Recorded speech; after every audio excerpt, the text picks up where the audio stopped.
Bonjour à tous, Olivier Tréca du Chasseur de Migrateurs. Écoutez, on est le vendredi 19 novembre, il est 5h30 si on Bulgarie et écoutez, on va voir un petit peu ce qui s'est passé avant que je laisse la parole à Thierry, à Avrel et aux prévisions météo. Alors, ces 3 derniers jours, donc mardi, mercredi, jeudi, vendredi, ça n'a pas été quand même extraordinaire, mais il y a eu du mouvement relativement régulièrement, en particulier avec la Lune. La Lune était pleine le 19, donc c'est aujourd'hui, donc 2 jours avant, 2 jours après, souvent, voilà. Ce qui se passe, c'est que on a eu des petits épisodes de couverture nuageuse relativement élevés, ou alors de couverture nuageuse absente, ou alors de couverture nuageuse importante. Et en fait, c'est ce qui s'est passé quand les nuages laissent passer la lumière de la Lune. En général, ça excite quand même considérablement les osios et ils partent, ou au moins ils vont voir s'il n'y a pas possibilité de trouver des meilleures conditions. Alors d'autant plus que on avait un anticyclone qui était sur la France, donc un petit peu de vent de nord-est léger pendant la journée. Le soir, ça tombe tout doucement. Les oiseaux, il y a eu du vent porteur, ils sont quand même pas idiots, ils partent peut-être un petit peu. Donc voilà, il y a un ensemble comme ça de facteurs, de petits facteurs qui font qu'il y a eu un léger mouvement. Il y avait moyen de sauver la bredouille un petit peu partout. Je pense surtout, il y a eu pas mal un petit peu toutes espèces, mais surtout souchets, chippeaux et les inévitables sarcelles, et puis aussi quelques plongeurs. Si vous utilisez MigTracker, c'est facile. Vous voyez exactement ce qui s'est passé. Donc n'hésitez pas, le lien est dans la description, vous cliquez dessus et puis voilà.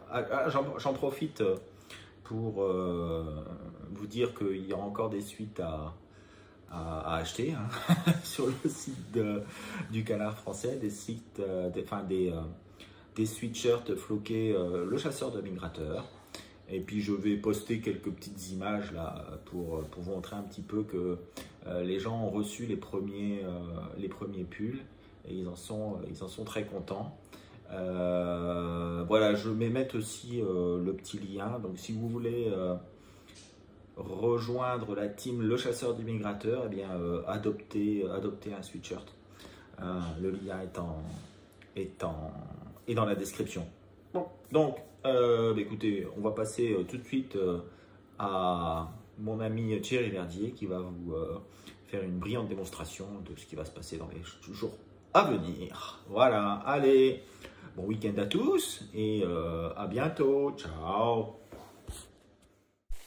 Bonjour MigTrackers, et donc voici nos prévisions pour le vendredi 19 novembre et pour les 5 jours à venir.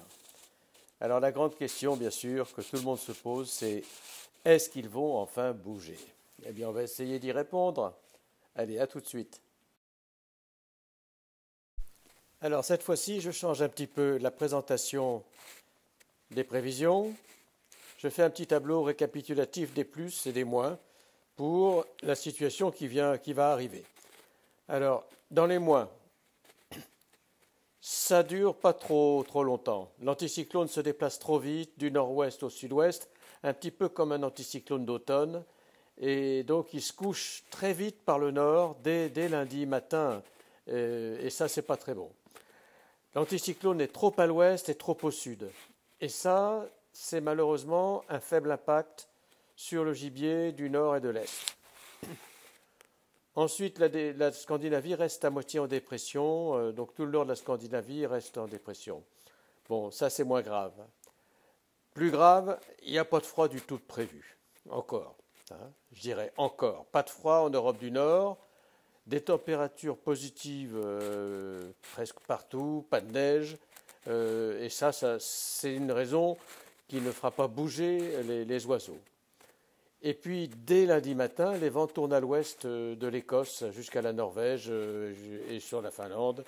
Et donc ça, ce type de temps n'est pas très favorable à la migration vers chez nous. Alors dans les plus, on a pas mal de plus quand même. On a un fort gradient de pression sur les îles britanniques, et ça c'est très bon, parce que plus la pression est élevée, plus l'envie de migrer est forte. Et donc on a 1035 sur les îles britanniques, c'est très bon. La branche 1025 vers Oslo, c'est pas mal. Est-ce que ça sera suffisant? Probablement, mais bon, c'est un vrai gros plus. On aura du vent chez nous. Alors là, donc, fini le brouillard, ça va souffler. Une chose très favorable. Est-ce que ça va venir jusque chez nous? C'est pas sûr, bien sûr, mais c'est très favorable quand même. Il y a un coup de froid assez sévère sur l'Islande. Il y avait encore beaucoup d'oiseaux ces jours derniers en Islande. Et donc là, ces oiseaux-là, ils vont se retrouver avec des températures vraiment négatives et ils vont vraiment être obligés de décamper. Et donc, jusqu'où vont-ils aller? Est-ce qu'ils vont s'arrêter quelque part en Écosse, en Irlande, en Angleterre? On ne peut pas le savoir d'avance. Compte tenu de la force du vent qu'il va y avoir, on peut penser qu'on en aura un petit bout quand même. Voilà. La Lune est très favorable, hein, et donc ça, c'est du plus pour notre coup. Voilà. Alors, on va regarder maintenant des petits détails sur ce qui s'est passé dans le passé. Alors, j'ai été reprendre des nuits qui ont eu des conditions presque identiques à celles qu'on va avoir pour les jours prochains. Alors, on a la nuit du 8 novembre 55, où on a eu une moyenne de 2 pauses avec un anticyclone centré un peu plus sur les îles britanniques, hein, et des températures légèrement négatives donc sur Hambourg. Bon, sur le 14 novembre 2007, très grosse nuit de migration avec des températures très positives. Donc là, c'est le cas où on pourrait dire que ça va reproduire exactement la même chose que cette fois-ci. Le 5 novembre 80, on a une moyenne de 4 pauses avec un anticyclone un petit peu mieux placé que cette fois-ci et des températures un peu plus négatives. Donc c'est quand même assez comparable quand même. Ensuite, j'ai une nuit du 3 novembre 87 avec une moyenne de 4 pauses. Et là, ça représente un petit peu quand même la nuit de lundi plutôt, hein. Des températures très positives aussi. Et donc, ça n'avait pas empêché le gibier de bouger. Mais c'est le 3 novembre, c'est plus près de la Toussaint. Et bon, est-ce que c'est vraiment comparable le 3 novembre et le 20 novembre? Ça, c'est un peu moins sûr. On a le 30 novembre. Un anticyclone centré sur les îles britanniques et une situation assez comparable, moyenne de 4 pauses et pas de gel non plus, donc ça c'est comparable. Et on a le 22 novembre 67, une moyenne de 3 pauses avec un anticyclone qui sera positionné à peu près comme celui de lundi et une température positive. Donc globalement, des nuits où on a vu 3-4 pauses, c'est arrivé avec des températures positives dans le passé. Des fois, ça a été un peu moins bien, des fois, ça a été un peu mieux. Donc, ça va être la base de ma prévision pour cette fois-ci. Alors, regardons en détail. Pour ce soir, on a 2 arrivées possibles de gibier par le nord-ouest, parce que l'anticyclone est sur les îles britanniques par le nord-ouest, et puis une arrivée de gibier par l'est, par la Méditerranée. Et ça, c'est pour nos amis de l'étang de Berre, du Languedoc, et puis aussi du sud-ouest. On a un risque important, c'est quand même du brouillard un peu partout. Et si on a le brouillard trop fort, ça sera un peu difficile. Je mets 1,5 à 2 sur 5 pour ce soir.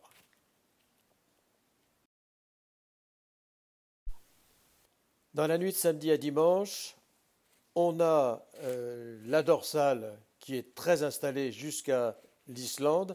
Et comme je vous l'ai dit, on a le coup de froid sur l'Islande qui a démarré. On risque d'avoir une arrivée de gibier sur le nord-ouest. Donc je l'ai mis pour le sud-ouest et pour le Mont-Saint-Michel, et également, bien sûr, pour les côtes du nord-ouest. On a quand même un risque sur la nuit de samedi à dimanche.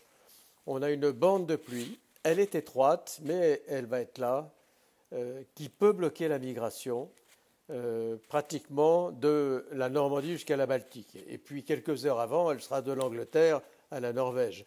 Donc est-ce que ça bloquera la migration? On ne peut pas en être sûr à 100%. Je parie pour qu'il y ait quand même de la migration, mais modérée. Pour la nuit de dimanche à lundi, donc là, je parie pour une note entre 3 et 4. Je pense que c'est un pari raisonnable par rapport à ce que vous avez vu tout à l'heure, c'est-à-dire que des migrations par ce type de temps, c'est déjà arrivé, et parfois de manière assez sensible. Le bémol de cette fois-ci, c'est qu'on n'a pas de froid, donc de l'Angleterre à la Pologne, vraiment pas de froid. Par contre, on a le coup de froid de l'Islande, ça il n'y a aucun doute là-dessus, et de la neige aussi sur les côtes de Norvège et jusqu'à la Finlande. Donc tout l'extrême nord, on va dire, de l'Europe est sous la neige. Le centre et le centre nord de l'Europe n'est pas au gel, ni au froid, ni à la neige. Alors, est-ce que ça va bouger? Moi, je pense que ça va bouger un peu, compte tenu, on va dire, de l'historique. Voilà. Je mets entre 3 et 4 parce que on n'est pas sûr à 100%. Pour lundi soir, c'est une nouvelle zone de départ qui devrait démarrer, on va dire, le nord de l'Allemagne et le Benelux, s'il n'y a pas trop de brouillard, parce que là, c'est quand même une inconnue. Ce qui se passe au nord, c'est que le vent retourne à l'ouest complètement, pratiquement depuis, allez, on va dire, le nord de l'Irlande jusqu'à la Pologne. Donc ça, c'est pas le bon plan. Et il y a aussi une chose importante, c'est j'ai mis une étoile. On a un coup de vent qui va toucher à la tempête pratiquement sur les côtes de Norvège. Voilà. Bon, est-ce que ça a un impact sur nos affaires? Ce sera peut-être assez faible. Voilà. Alors, au total, je mets quand même une note de 3 à 4. 3 si oui, beaucoup de brouillard, pas trop de brouillard, et 4 s'il n'y en a pas trop. Normalement, on devrait avoir du monde. Le bémol de la nuit, c'est quand même toujours pas de froid. Toujours pas de froid ni en Angleterre, ni en France, ni sur le Benelux, et ni sur le nord de l'Allemagne. Donc ça, c'est pas très favorable quand même.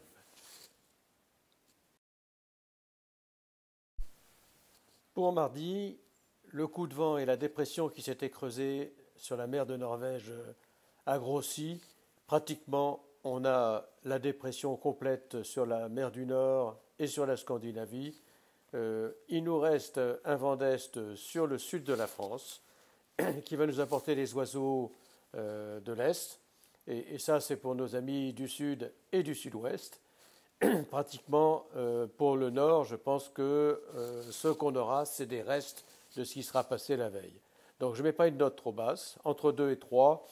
Ce sera selon la quantité de brouillard qu'on va avoir là-haut, parce que là, ça va monter quand même assez fort. Donc, une bonne perspective au final pour ces 5 jours, avec des points d'interrogation quand même, mais on devrait en voir gentiment d'après les historiques qu'on a dans la base. Voilà, alors bonne bredouille à tout le monde, et surtout n'oubliez pas, donnez-nous vos informations sur MigTracker, ce sera génial. Merci et au revoir.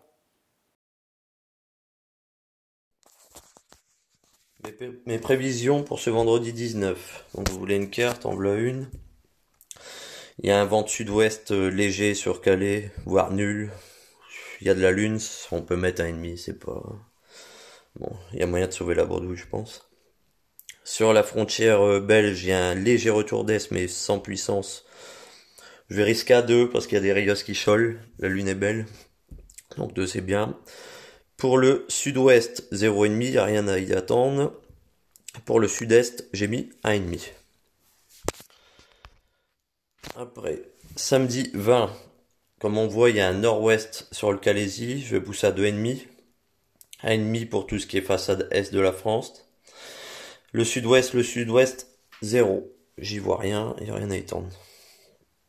Au passage, un bonjour à la team Leclerc sur la plaine ce samedi. Dimanche, bon, sur le papier c'est beau. Est-ce que ça va le faire? C'est les moutons ions. Je vais mettre 3 pour la façade Calais, Bédotti, baie de Somme. J'espère que notre vice-président fera une belle nuit. Sur la frontière flamande, je vais mettre 2. 1,5 pour le sud-est et 2 pour le sud-ouest. Je pense que vous allez prendre des oiseaux en fin de nuit, la nuit de dimanche à lundi. Lundi, on espère que le pompier du port ne va pas tout arroser. Je vais te mettre la note de 3. Donc pour Dunkerque, Bédotti, baie de Somme, ça va glisser je pense. Frontière flamande, bah c'est des très bonnes conditions. Je pousse à 4, c'est le premier 4 de l'année. Je vais le pousser à 4. Le sud-ouest, le sud-est, 2,5 chacun. Voilà, bonne bredouille à tous et encore merci. Bon, eh bien, on se retrouve pour les prévisions. Alors, qu'est-ce qui va se passer pour la nuit de vendredi à samedi? Vous voyez, on a un anticyclone qui est centré sur la France et une dépression qui est une énorme dépression, un énorme centre dépressionnaire qui est entre la mer Blanche et les États baltes. Ça va générer un vent de nord-ouest sur la Scandinavie et la mer Baltique. Mais par contre, on a un petit flux sympa entre l'Islande et l'Écosse. Donc, pour moi, lieu de départ Islande, vers l'Écosse, éventuellement la Hollande. Et puis, lieu de départ aussi, bah, l'est de la France, le sud de l'Allemagne, la Tchéquie, vers l'Espagne, donc qui devrait passer par les côtes du sud-est. La Lune est pleine, il va y avoir des mouvements diffus, mais il n'y a pas de vent. Donc léger, ouais, enfin rien quoi. Donc pour moi c'est 1 plus sur le nord et 2,5 sur le sud-est. Voilà l'histoire. Samedi à dimanche, on se retrouve avec des hautes pressions et une dorsale qui vient s'installer au nord-ouest de l'Irlande, au sud-ouest de l'Islande. La dépression est toujours énorme sur l'ensemble de la Scandinavie, plus l'Irlande, plus la Russie. Ça va générer un flux de nord, de l'Islande vers l'Écosse, et qui va se prolonger jusqu'au Portugal, on va dire. De l'autre côté, un flux de nord le long des côtes de Norvège, qui repart à l'ouest, au nord de l'Allemagne. Donc sur le Benelux, vent de nord-ouest, mais léger. Attention quand même, je pense, sur l'extrême nord. Des oiseaux anglais, surtout écossais, hein, qui pourraient arriver. D'autant plus qu'il y a un petit peu de neige peut-être qui va s'installer sur l'Écosse, ce qui pourrait favoriser une arrivée d'oiseaux, en particulier de siffleurs et de sarcelles, sur le nord de la France, sur l'extrême nord en particulier. Cela dit, il pourrait s'arrêter en Grande-Bretagne et il pourrait s'arrêter en Belgique et aux Pays-Bas, remplir les réserves. Donc, bon, 2,5 sur le nord, 1 sur le sud, parce que là, ce sera très calme. Plus de vent, plus rien, probablement du brouillard. La nuit de dimanche à lundi, les choses vont s'arranger parce que la dorsale va pousser la chansonnette jusqu'au sud de la Scandinavie et ça va nous faire un Moscou-Paris, le retour, mais très spot, hein, parce que ça va pas vraiment durer. Par contre, ce qu'on peut voir, c'est que on a quand même une goutte froide qui va s'installer jusque l'Espagne, avec une limite, puis neige qui est très très qui est basse. Euh, les températures vont baisser. Il y a encore de la lune parce qu'on sera 2 jours après la lune. Vent de nord-est, des pressions qui arrivent par l'ouest. Je pense que ça devrait quand même être intéressant. Alors, je vais mettre 3 parce que chat échaudé, craint l'eau froide. et on s'est quand même planté. Les conditions n'étaient pas vraiment les mêmes, mais presque, hein. C'est quand même pas mal, hein, la dernière fois, et ça n'a pas réagi. Donc là, espérons qu'avec une semaine en plus dans la tête, il y aurait une partie des oiseaux qui vont réagir, sachant qu'il y a peut-être un petit peu plus de neige que d'habitude. La neige arrive jusque Moscou. Mais s'il n'y en a toujours pas sur les Pays-Baltes, il n'y en a toujours pas sur la Pologne, il n'y en a toujours pas sur, enfin, nulle part d'ailleurs. Enfin, beaucoup sur l'Islande quand même. Donc, petit mouvement, sarcelle, siffleur, peut-être des oies rieuses et des oies des moissons, mais ce sera quand même pas le grand déballage comme on pourrait éventuellement le voir. Donc, lundi à mardi, j'ai l'impression que la situation est un peu meilleure que la veille, pour moi. Parce que ce qui se passe, c'est qu'on a quand même du temps dégagé, enfin le temps se dégage sur le Benelux, le temps se dégage sur la Pologne, et les températures sont relativement basses. On a un flux d'est, des oiseaux qui pourraient arriver quand même de là. C'est le deuxième jour que ça se met en place. Donc on a le premier jour, derrière les oiseaux vont peut-être pas forcément partir. Le deuxième jour, on se dit ah bon, euh, on va peut-être y aller. C'est quand même intéressant. Alors je pense plutôt côtier, hein, mouvement plutôt côtier, euh, mais avec aussi des oiseaux qui arrivent sur l'intérieur, des oiseaux continentaux. Donc pour moi c'est 4 lundi à mardi. Mardi à mercredi, la situation se complique. On est un petit peu dans la même situation que la veille, sauf que les pressions sont plus sur la Pologne et sur la Slovaquie, Hongrie, etc. Donc, bon, en même temps, elles sont toujours sur les îles britanniques. Donc, ça pourrait inciter quelques oiseaux à partir de là-bas s'il y en a. Donc, pour moi, je vois encore un 3, un bon 3, en particulier sur le sud. Sur le nord aussi, mais voilà, c'est des oiseaux qui vont arriver de deux endroits différents. Hein, sur le nord-ouest, ce sera plutôt des oiseaux des îles britanniques, de Belgique, de Néderlande. Sur le sud-est, ce sera plutôt des oiseaux qui vont arriver de Tchéquie, de Slovaquie, d'Autriche, etc. Hein, voilà. Pour le lendemain, c'est encore un peu plus compliqué parce que tout ça se scinde. Les pressions remontent au nord-est sur l'Islande. On se retrouve un petit peu dans la même situation que samedi, avec pas trop de vent sur la France, des grosses précipitations sur le sud. Attention hein, au huitier du sud-est, parce que dans la nuit mardi à mercredi, ça va être grosse pluie sur le sud du pays, enfin sur toute la côte méditerranéenne. Ce qu'on appelle un épisode cévenol. Un petit peu la veille, mais là, le mardi à mercredi, ça va être chaud. Euh, voilà, donc à voir si les prévisions se confirment, parce que c'est pas encore évident, hein, tout ça. Mais donc pour moi, la meilleure serait peut-être lundi à mardi, parce que les conditions vont être sympas pendant 2 jours continuellement sur la Pologne et sur l'Allemagne et sur le Benelux. Donc ça pourrait être tout à fait ça pourrait démarrer. Mais la veille aussi, hein, c'est quand même pas mal, de dimanche à lundi. Donc pour moi, dimanche, lundi, lundi, mardi, mardi, mercredi, c'est 3 nuits qu'il faut pas forcément laisser passer, quoi, si vous avez la chance de pouvoir y aller. Avec une petite préférence, si la météo bouge pas, pour la nuit de lundi à mardi.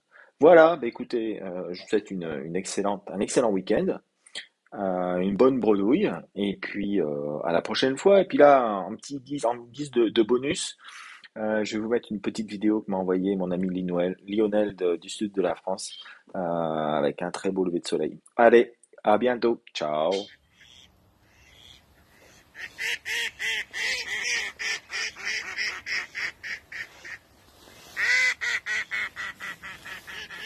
Je sais pas si on voit 6 petites sarcelles ce matin.